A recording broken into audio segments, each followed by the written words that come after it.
Pemirsa, berita Banjarmasin kembali hadir menjumpai Anda bersama saya Zaldi Ariandi. Sejumlah berita aktual dan beberapa informasi menarik lainnya telah kami siapkan untuk Anda. Berikut berita utama hari ini.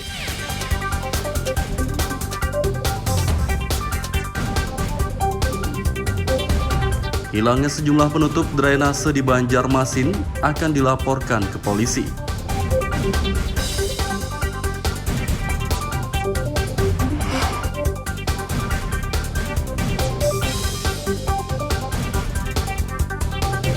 Pembangunan jembatan apung di Banjarmasin molor, pelaksana proyek didenda 4 juta rupiah per hari.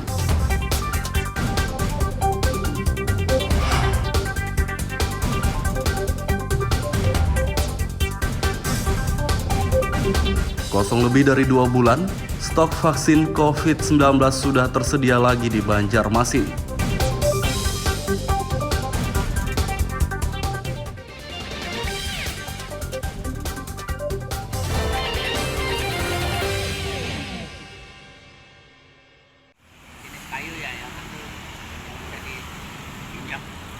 Hilangnya 9 penutup drainase di kawasan Dharma Praja Banjarmasin Selatan diduga dicuri orang.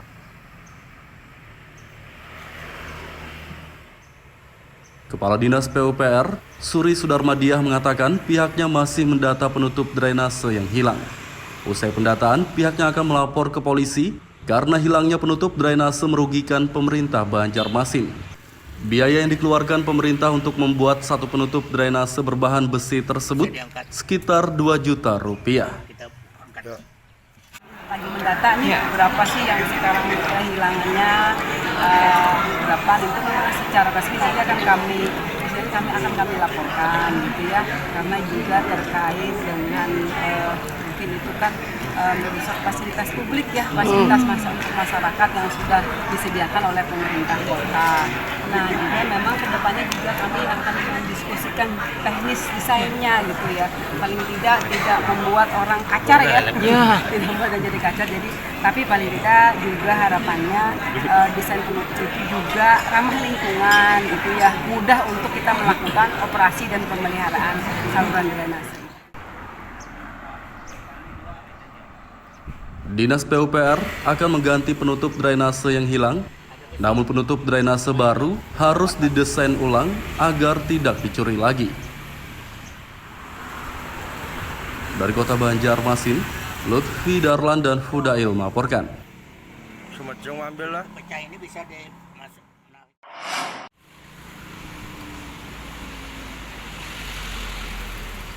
Pembangunan jembatan apung di Sungai Martapura, kawasan Sungai Baru, Banjarmasin, molor.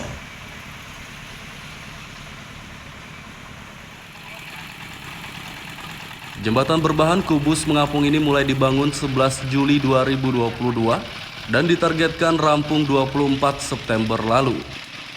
Hingga kini proyek yang menelan anggaran 4,4 miliar rupiah tersebut baru mencapai 95%.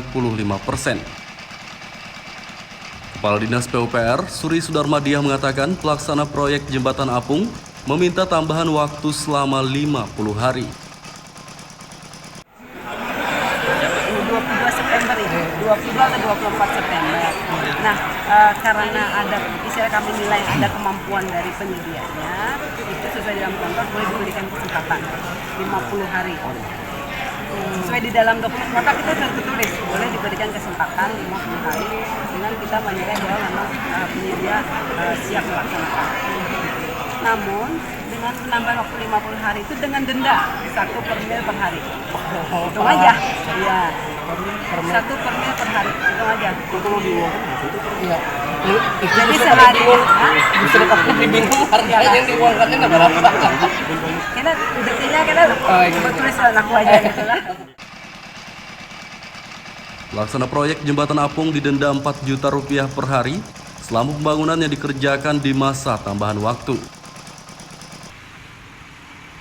Dari Banjarmasin, Lutfi Darlan dan Fudail melaporkan.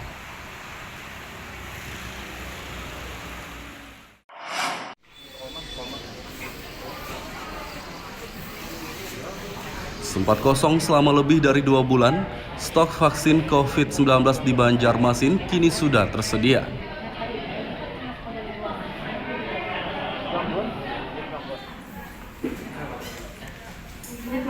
Kepala Dinas Kesehatan Ramadan mengatakan, pihaknya baru menerima kiriman vaksin COVID-19 dari pemerintah Kalimantan Selatan. Vaksin COVID-19 yang diterima adalah jenis Pfizer berjumlah 7.200 dosis. Vaksin COVID-19 ini akan didistribusikan ke seluruh puskesmas dan rumah sakit sekota Banjarmasin. 600 pihak. Sementara yang untuk rumah sakit sebagian ada yang langsung dari Dinas Kesehatan Provinsi. Distribusinya ya ke puskesmas, kita bagikan ke puskesmas di seluruh kota Banjarmasin, termasuk rumah sakit Ulin, Sari Saleh, rumah sakit Siloam, rumah sakit Islam, rumah sakit Sulawesi dan sekitar dan rumah sakit Sulawesi. Jadi masyarakat yang ingin divaksin ini bisa datang? Ya, nanti dijadwalkan, insya Allah sudah ada di puskesmas. Yang diutamakan memang nakes dulu lah untuk yang booster ya. Nanti setelah nakesnya sudah selesai nanti baru untuk masyarakat umum. Karena memang ada masih yang belum 2 dan 3 ya kan. Pada pekan depan, Banjarmasin akan mendapat kiriman 1.200 dosis vaksin COVID-19 lagi dari pemerintah Kalsel. Dari Banjarmasin, Lutfi Darlan dan Fudail melaporkan.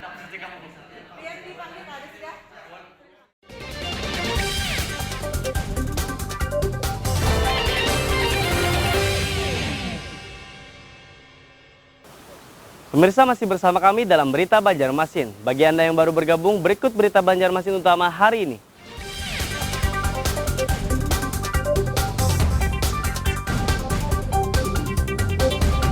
Hilangnya sejumlah penutup drainase di Banjarmasin akan dilaporkan ke polisi.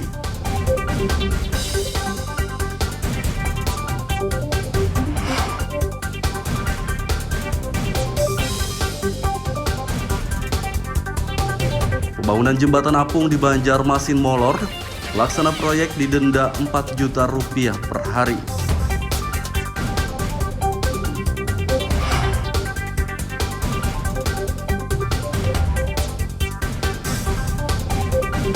Kosong lebih dari 2 bulan, stok vaksin COVID-19 sudah tersedia lagi di Banjarmasin.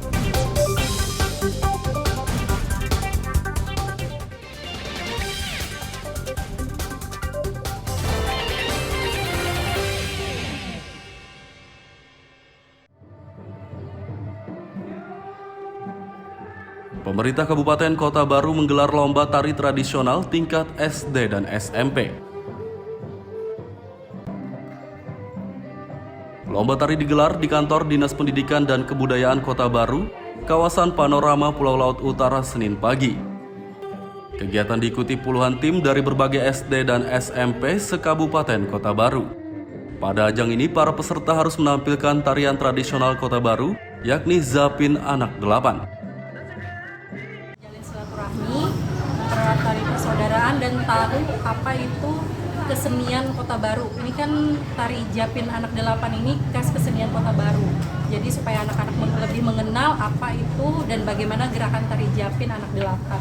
Semoga anak-anak bisa lebih memahami bagaimana dan apa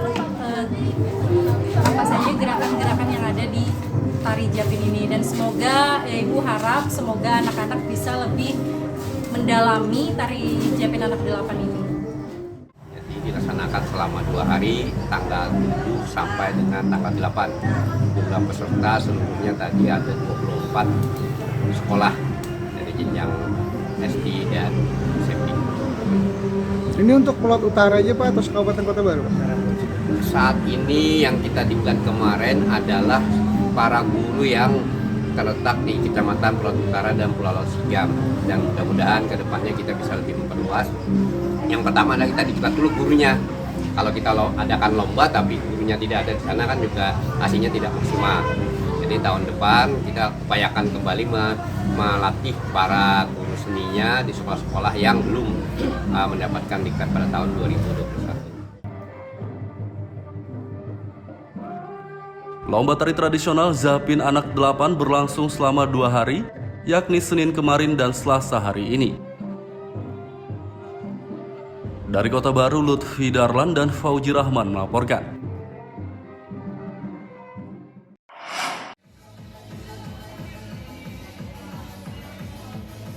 Belasan usaha mikro, kecil, dan menengah (UMKM) di Kalimantan Selatan memamerkan produk unggulan pada pameran yang berlangsung di salah satu pusat perbelanjaan di Banjarmasin belum lama ini. Produk unggulan yang ditampilkan diantaranya kain sasirangan, perhiasan, kerajinan tangan, dan makanan. Pembina UMKM Wahidah mengatakan, pameran ini untuk mempromosikan produk-produk unggulan UMKM agar dikenal luas masyarakat. Bazar ini tujuannya adalah untuk menaikkan kelas dari UMKM, dan juga di sini ada menampilkan produk-produk dari UMKM karena kita banyak sekali UMKM kita yang baru yang perlu dibina. Di mana untuk eksisnya mereka kita adakan semacam bazar. Nah, kalau kita berbazar aja tentunya lah kita kan takut sepi nih, kasihan juga para UMKM, makanya di samping itu kami juga menginisiatif bahwa ini adalah kita lakukan event-event supaya meramaikan bazar. Jadi dalam hal ini ada subsidi silang. Kami sangat berharap pemerintah, swasta maupun stakeholder untuk membantulah kegiatan kita. Pada kegiatan ini panitia juga menggelar lomba senam untuk memeriahkan pameran UMKM. Dari Banjarmasin, Lutfi Darlan dan Zuanda Adriani melaporkan.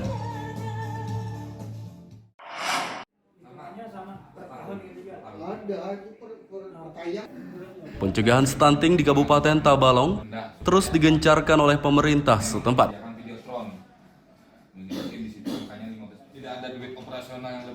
Belum lama ini Dinas Kesehatan Tabalong menyosialisasikan pencegahan stunting kepada warga di salah satu hotel kawasan Pembataan Murung Pudak.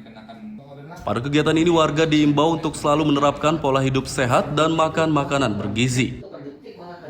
Kita harapkan para pendidik ya itu bisa menyampaikan kepada siswa yang refleksinya dia bisa menerapkan di rumah tangganya masing-masing nanti. Jadi kita secara serempak ini kita lakukan kepada stakeholder di Dinas Pendidikan agar mendukung pemasyarakatan gizi seimbang tadi melalui pola makan dengan isi piringku dan pola sarapan tadi ya, kemudian pil tambah darah untuk pencegahan anemi pada remaja putri. Ini kita lakukan sehingga kita mengundang mereka, sehingga mereka nanti sebagai pionir atau pemberi pesan ini kepada masyarakat. Lebih murah tarifnya. Saat ini prevalensi stunting di Kabupaten Tabalong berada di angka 8,8%. Dari Kabupaten Tabalong, Lutfi Darlan melaporkan.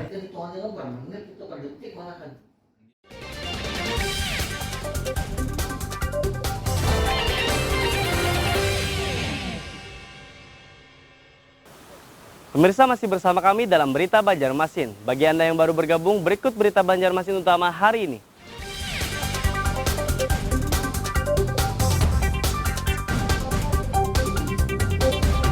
Hilangnya sejumlah penutup drainase di Banjarmasin akan dilaporkan ke polisi.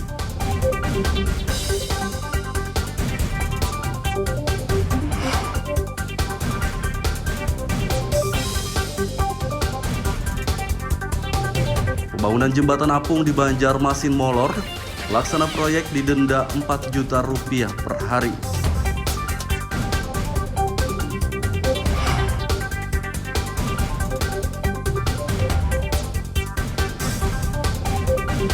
Kosong lebih dari 2 bulan, stok vaksin COVID-19 sudah tersedia lagi di Banjarmasin.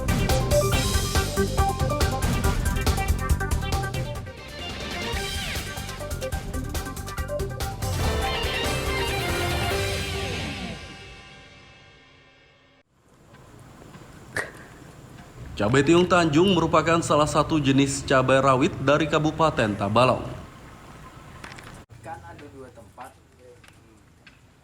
Cabai ini pertama kali dikembangkan oleh seorang petani di Kabupaten Tabalong bernama Haryadi. Haryadi mulai mengembangkan cabai tiung sejak tahun 2012 dengan melakukan penyemaian dan uji coba penanaman. Pada tahun 2015, ia mulai mengenalkan cabai tiung kepada masyarakat dan petani di Kabupaten Tabalong. Menurutnya cabai ini memiliki rasa yang sangat pedas dan ukurannya lebih besar dari cabai rawit lainnya sehingga sangat menguntungkan petani. Kita semain, kita tanam, uji coba sampai tahun 2015. Artinya pada tahun 2015 sudah go, Bu, ya. Artinya pendapatan produksi Lombok sendiri sampai 5 ton, 6 ton per harinya. Sehingga sampai saat ini kita bina terus warga masyarakat kita, petani kita, baik petani orang dewasa, petani milenial kita bangun. Hingga kini cabai tiung terus dibudidayakan dan menjadi salah satu cabai rawit unggulan di Kabupaten Tabalong. Dari Kabupaten Tabalong, Lutfi Darlan melaporkan.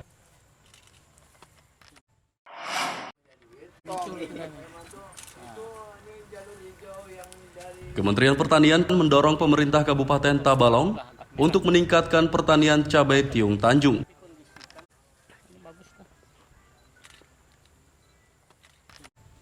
Cabai rawit varietas lokal ini dinilai sangat menguntungkan petani di Kabupaten Tabalong. Pasalnya cabai ini memiliki rasa yang sangat pedas dan ukurannya lebih besar dari cabai rawit lainnya. Selain itu, kulit buah cabai tiung Tanjung juga tebal sehingga dapat disimpan dalam waktu yang lebih lama. Sampai di sini kami melihat ternyata benar varietasnya yang ada bisa dikatakan bagus ya. Secara performanya kami lihat itu buahnya itu kulitnya itu tebal. Jadi mungkin keunggulan dari cabai rawit tiung Tanjung ini adalah nanti produksinya tinggi, kemudian daya simpannya lama. Satu lagi, untuk transportasi tidak akan cepat. Pertanian cabai tiung Tanjung akan ditingkatkan oleh pemerintah Kabupaten Tabalong. Pemerintah akan menganggarkan 6 miliar rupiah untuk meningkatkan pertanian cabai tersebut. Dari Kabupaten Tabalong, Lutfi Darlan melaporkan.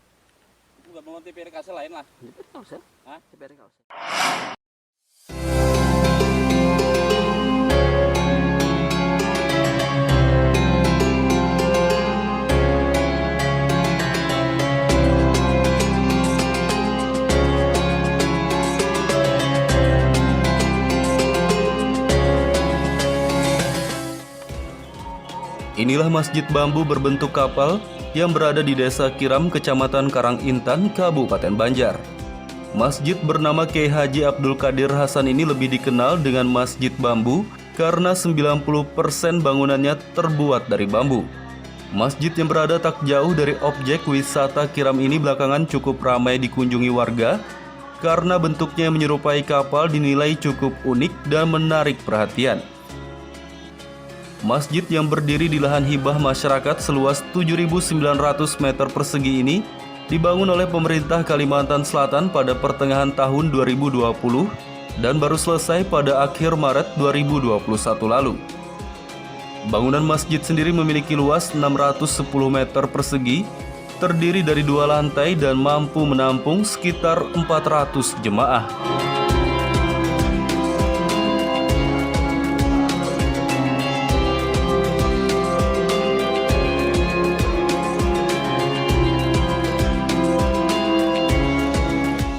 Masjid yang dibangun dengan biaya 11,9 miliar rupiah ini menggunakan bambu jenis apus dan petung yang didatangkan dari Pulau Jawa. Kedua jenis bambu itu bisa bertahan hingga 30 tahun jika dirawat dengan baik. Pengurus Masjid Bambu Haji Asmaniansah mengatakan, masjid ini dibangun berbentuk menyerupai kapal untuk melambangkan kekokohan seperti kokohnya kapal Nabi Nuh. Mengambil sejarah perahunya Nabi Nuh. Mungkin itu saja yang bisa kami jelaskan. Memang bentuknya seperti perahu ya Pak? Iya, sengaja bentuk perahu. Ada berapa lantai Pak Haji? Dan fungsinya apa aja gitu?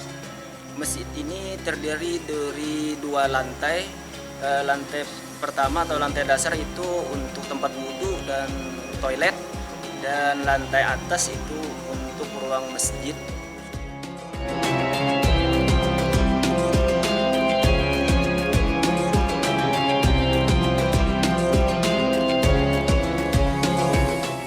Keunikan masjid bambu berbentuk kapal membuat banyak warga ingin mengunjunginya. Bahkan warga dari luar daerah yang kebetulan melintas di wilayah Kabupaten Banjar pun menyempatkan diri untuk mampir melaksanakan ibadah salat sekaligus melihat secara langsung keunikan masjid tersebut. Masjid Bambu sungguh indah, lain dari yang lain. Jadi kami bisa untuk ke sini, bertandang ke sini untuk melihat langsung untuk sholat zuhur sekalian di sini. Nah, setelah Ibu datang ke masjid ini, kesan apa yang Ibu dapat? Kesannya sungguh baik sekali karena strukturnya terbuat dari bambu dan berbentuk seperti kapal dari luar. Jadi pas kami masuk sungguh baik sekali strukturnya, terbuat dari bambu, dan mudah-mudahan yang bikinnya terinspirasi mungkin dari kapal Nabi. Selain melaksanakan salat, warga yang berkunjung ke masjid bambu berbentuk kapal ini juga tak ingin menyanyiakan bentuk estetik dari masjid ini, sehingga foto bersama maupun swafoto seakan wajib bagi mereka.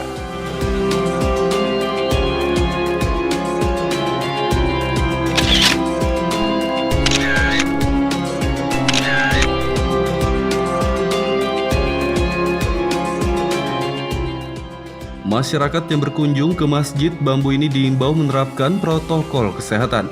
Jangan sampai niat berwisata religi malah berujung tertular penyakit COVID-19.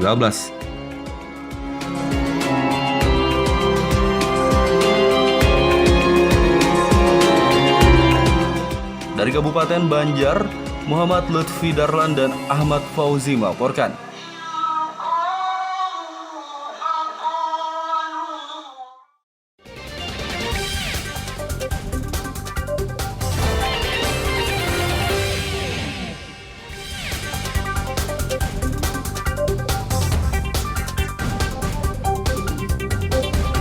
Hilangnya sejumlah penutup drainase di Banjarmasin akan dilaporkan ke polisi.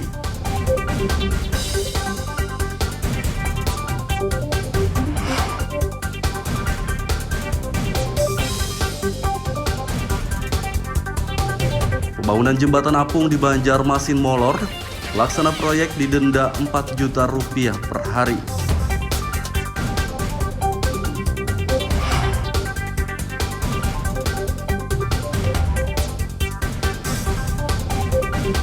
Kosong lebih dari 2 bulan, stok vaksin COVID-19 sudah tersedia lagi di Banjarmasin.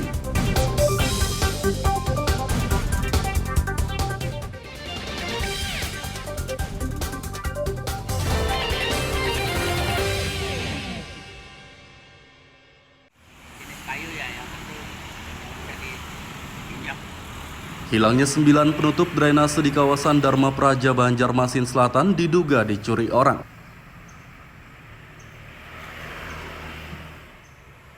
Kepala Dinas PUPR, Suri Sudarmadiah mengatakan pihaknya masih mendata penutup drainase yang hilang. Usai pendataan, pihaknya akan melapor ke polisi karena hilangnya penutup drainase merugikan pemerintah Banjarmasin. Biaya yang dikeluarkan pemerintah untuk membuat satu penutup drainase berbahan besi tersebut sekitar Rp2 juta. Lagi mendata nih berapa sih yang sekarang kehilangannya, berapa itu memang secara pasti nanti akan kami laporkan gitu ya, karena juga terkait dengan mungkin itu kan merusak fasilitas publik ya, fasilitas untuk masyarakat yang sudah disediakan oleh pemerintah kota. Nah juga memang kedepannya juga kami akan mendiskusikan teknis desainnya gitu ya, paling tidak membuat orang kacar ya, tidak membuat jadi kacar. Jadi tapi paling tidak juga harapannya desain penutup itu juga ramah lingkungan gitu ya, mudah untuk kita melakukan operasi dan pemeliharaan saluran drainase. Dinas PUPR akan mengganti penutup drainase yang hilang, namun penutup drainase baru harus didesain ulang agar tidak dicuri lagi. Dari Kota Banjarmasin, Lutfi Darlan dan Fudail melaporkan. Sumedjong ambil lah. Ini bisa dimasuk.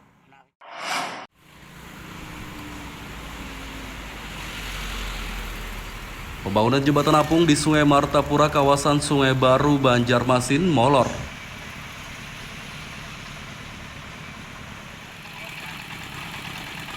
Jembatan berbahan kubus mengapung ini mulai dibangun 11 Juli 2022 dan ditargetkan rampung 24 September lalu. Hingga kini proyek yang menelan anggaran 4,4 miliar rupiah tersebut baru mencapai 95%. Kepala Dinas PUPR, Suri Sudarmadiah mengatakan pelaksana proyek Jembatan Apung meminta tambahan waktu selama 50 hari. 22 September ini, 22 atau 24 September. Nah, karena ada istilah kami nilai ada kemampuan dari penyedianya, itu sesuai dalam kontrak boleh diberikan kesempatan 50 hari. Sesuai di dalam dokumen kontrak itu sudah tertulis boleh diberikan kesempatan 50 hari dengan kita menilai bahwa memang penyedia siap melaksanakan. Namun dengan penambahan waktu 50 hari itu dengan denda 1 per mil per hari. Hitung aja. Iya. 1 per mil per hari. Hitung aja. Iya. Jadi sehari bisa dapat bingung harganya yang diuangkannya berapa? Kita detailnya kita tulis aku aja gitu lah. Pelaksana proyek Jembatan Apung didenda 4 juta rupiah per hari selama pembangunan yang dikerjakan di masa tambahan waktu. Dari Banjarmasin, Lutfi Darlan dan Hudail melaporkan.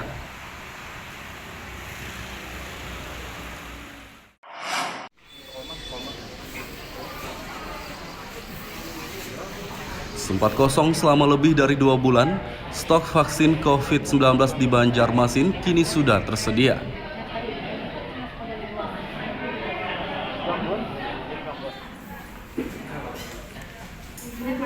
Kepala Dinas Kesehatan Ramadan mengatakan, pihaknya baru menerima kiriman vaksin COVID-19 dari pemerintah Kalimantan Selatan. Vaksin COVID-19 yang diterima adalah jenis Pfizer berjumlah 7.200 dosis. Vaksin COVID-19 ini akan didistribusikan ke seluruh puskesmas dan rumah sakit sekota Banjarmasin. 600 pihak.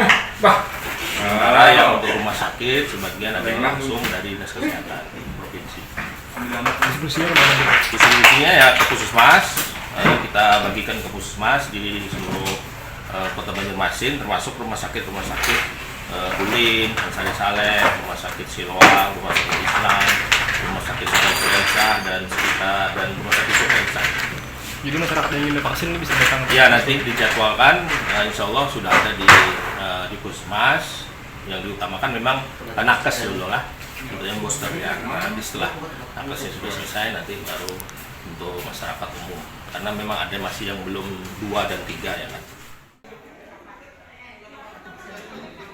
Pada pekan depan, Banjarmasin akan mendapat kiriman 1.200 dosis vaksin COVID-19 lagi dari pemerintah Kalsel. Dari Banjarmasin, Lutfi Darlan dan Hudail melaporkan. Pemirsa, informasi tadi sekaligus menutup perjumpaan kita kali ini. Saya Zaldi Aryandi beserta redaksi mengucapkan selamat beraktivitas, sampai jumpa.